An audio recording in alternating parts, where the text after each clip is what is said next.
Hey, you guys, I want to share with you what a CARF accreditation evaluator told me today.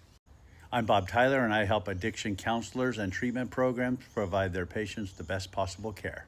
So I was sharing with this CARF evaluator today how strongly I feel about the fact that alcoholics and addicts run from uncomfortable emotion by drinking and using, and therefore there may be no important thing to do in our groups than to help our clients identify and process those uncomfortable emotions they used to run from. And so in the midst of that conversation, I told her my experience is that in the private sector, we would, like in IOP, we would have an hour and a half of education group, and then we'd have an hour and a half of group process.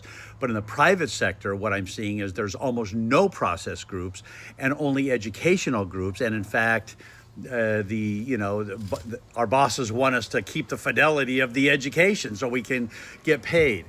And what I was told is that must be a California thing, because that's not what she's seeing across the country. She says that across the country, group process is very, very common, even in the county-funded programs.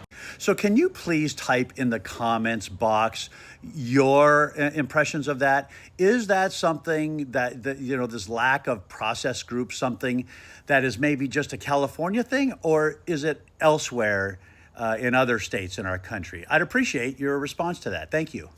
Oh, and the last thing that she told me about this, maybe that's why their success rates are so low. Ooh, dang. Yeah.